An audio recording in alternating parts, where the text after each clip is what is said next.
Welcome to The Big Picture, the podcast where we explore the forces shaping our world, from groundbreaking technology to cultural shifts and the human stories behind them. Today, I want to take you into a fascinating conversation I recently had on Facebook about artificial intelligence. It all started with this post. Today has been a day of deep reflection on where we're headed as a society. On one hand, I feel incredible excitement for the future, especially with the announcement of the Stargate project. A $500 billion investment in AI infrastructure has the potential to transform our world in ways we can barely imagine. Imagine AI solving problems like curing cancer, reversing climate change, or making education truly accessible to all. These are breakthroughs that could change the course of history. But alongside this excitement, I feel a deep unease. When such powerful tools are controlled by leaders who may not always have the public's best interests at heart, the risks are staggering. It's not hard to imagine how such a system could be used to surveil, manipulate, or suppress rather than uplift. The question of trust and accountability looms large. As an artist, I'm particularly inspired by what AI could bring to art and culture. The possibilities for storytelling, creativity, and collaboration are boundless. The thought of using these tools to create new worlds, express new ideas, and push the boundaries of what's possible feels like a dream worth chasing. We're at a crossroads, one filled with both incredible promise and daunting risks. It's a lot to process, but I'm choosing to stay hopeful that we'll find the right balance and use these tools to build a better future for all of us. Well, that post sparked an incredible discussion. People shared their hopes, fears, and big questions about what AI means for all of us. Let's unpack this conversation together. AI. Those two letters pack a punch. For some, it's a tool for progress, a means to unlock humanity's next great leap. For others, it's a potential threat to jobs, creativity, and even our planet. One of the most common themes in the discussion was fear. Fear of job displacement, misuse of AI by centralized powers, and the possibility of AI evolving beyond human control. Wesley captured this anxiety succinctly when he said, "AI will destroy this country." His words reflected a deep distrust of the oligarchs driving this technology, who often disrupt industries without addressing the fallout. Skip added that his limited understanding of AI makes it even more intimidating, a sentiment many share. The unknown feels dangerous, amplifying fears of losing control over a rapidly changing world. Wesley's concerns about artists not being compensated fairly resonated with Paul. His comment stood out.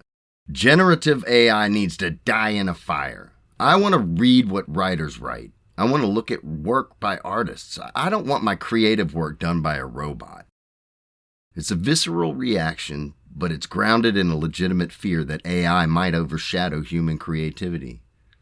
I see AI as a tool that can amplify human work rather than replace it. Like a paintbrush in an artist's hand, it'll never have the soul that true art does. We need to remind ourselves that AI is just a tool. It's up to us how we use it. Organizations like SAG are stepping up to negotiate boundaries that protect creatives, from voice actors to artists. These efforts are a reminder that while fears are valid, there's an active push to address them. Energy consumption was another recurring concern. Jerry noted the Stargate AI project will use enough energy in a year to power over 3 million homes. That's staggering, isn't it? I pointed out that decentralized networks could offer a more sustainable alternative. Unlike a centralized system, a decentralized network would require only the energy for a local host computer and an internet connection. Michelle Parker raised another crucial point about accountability. Some kind of regulations and laws to punish those with bad intent would help protect pretty much everyone. Regulations are vital for ensuring AI benefits everyone, not just a privileged few. This brings us to the heart of the debate. Will AI be a tool for collective progress, or will it widen existing inequalities? It wasn't all doom and gloom. Some of the most inspiring moments in our conversations focused on the possibilities AI offers. Imagine affordable AI-driven therapy accessible to anyone, anywhere. Tools that listen, understand, and provide real-time support could bridge gaps in care, particularly in rural and underserved areas. Skip admitted his limited understanding of the technology, but he recognized its potential to make a tangible difference. AI could also enhance independence for people with disabilities, offering smart assistants tailored to individual needs, or devices that make everyday life more accessible. It's not just about convenience. It's about equity and improving quality of life. In education, AI could craft personalized learning experiences for students worldwide. By adapting to individual needs, it could break down barriers and provide high-quality education for all. The medical field is another area of promise. AI already shows incredible potential in diagnosing diseases faster and more accurately. Early detection of conditions like cancer could save countless lives, while its ability to analyze vast data sets accelerates the development of treatments and cures. Even in creative spaces, AI could amplify human imagination. When used responsibly, it can collaborate with artists and writers, pushing boundaries while maintaining transparency. Initiatives like SAG's efforts to protect voice actors highlight how boundaries and protections can foster trust. I posed a hopeful scenario. What if we created a decentralized AI network first, completely separate from the centralized version they're building? Jerry responded thoughtfully, separation from the net could work. Question is, will it be too late? This highlights the urgency of building these systems now. Decentralization may offer a path forward, a way to balance innovation with accountability, ensuring AI serves humanity rather than exploits it. Blockchain is a key part of this solution. I know. For some, the word itself triggers skepticism. It's been tied to scams, pump and dump schemes, and get-rich-quick stories. But the technology itself isn't the problem. Blockchain, at its core, is a trustless ledger, a decentralized database where transactions and records are securely verified by a network of computers instead of a single authority. This means no one entity has control, and the system operates transparently. Imagine a future where your personal AI assistant runs on a secure local network but interacts globally through decentralized protocols. Blockchain makes this possible, offering a way to leverage technology without sacrificing privacy or control. A great example is the Proof of Play network. This blockchain-based gaming system was pioneered by the developers of Pirate Nation. They faced scalability challenges with a single blockchain, so they created a protocol enabling multiple blockchains to work together. This concept allows for secure and efficient interactions while maintaining user ownership and data privacy. This same approach can be applied to decentralized AI networks. Instead of relying on centralized servers controlled by a few corporations or governments, decentralized AI systems would allow individuals to retain control over their data and interactions. The result? Greater transparency, security, and a system designed to empower users rather than exploit them. Decentralized networks like these are designed to be efficient and scalable, reducing the energy footprint compared to centralized systems like the Stargate AI project, which will consume enough energy to power millions of homes. Well, several days after the Facebook post, a reminder came along that this technology can warp at speeds we aren't used to. A major shift in the AI landscape unfolded with the emergence of DeepSeek AI, a Chinese startup developing AI models that rival leading US AI systems while using significantly fewer resources.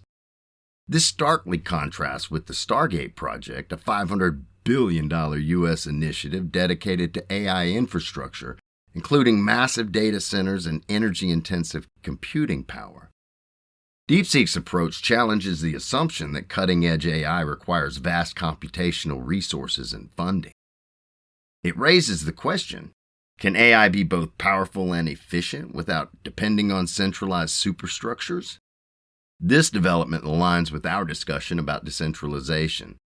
If AI can be designed to function effectively with a fraction of the resources, the need for massive, government-controlled infrastructures like Stargate diminishes. More importantly, it opens the door for decentralized AI networks, giving individuals and small teams the ability to compete with and even outperform centralized AI systems. However, DeepSeek's rise also introduces geopolitical considerations. If decentralized AI networks become more viable, they may shift technological power away from traditional hubs like Silicon Valley and into new global players. Well, this adds another layer to our conversation about who controls AI and the ethical considerations in its deployment. This shift underscores the importance of keeping AI development open source, transparent, and community-driven, ensuring it serves humanity rather than just a few elite organizations. This conversation, both hopeful and critical, is a microcosm of the global dialogue about AI. It could become a force for good, democratizing access, solving big problems, and enhancing creativity, or a tool for exploitation and inequality. Conversations like these are the starting point for understanding and shaping a future that isn't just about technology. It's about us. It's about the values we bring to the table, the conversations we have, and the choices we make. It's easy to live in a bubble, to surround ourselves with voices that echo what we already believe, reinforcing our views while dismissing others. Social media algorithms amplify this, creating echo chambers that make it harder to connect across divides or understand perspectives outside of our own. And yet, if we're willing to step outside of our comfort zones and truly listen, we might find that we have more in common than we think. We might discover we're all part of the big picture. Next time on The Big Picture, we'll explore an equally fascinating question. Are we all connected by the same stories? We'll dive into Jungian archetypes, the hero's journey, and how our shared subconscious might reveal that we're not so different after all. Thank you for tuning in to The Big Picture. If this episode resonated with you, share it with a friend and join our conversation on social channels. Until next time, I'm Michael Ruff. Take care.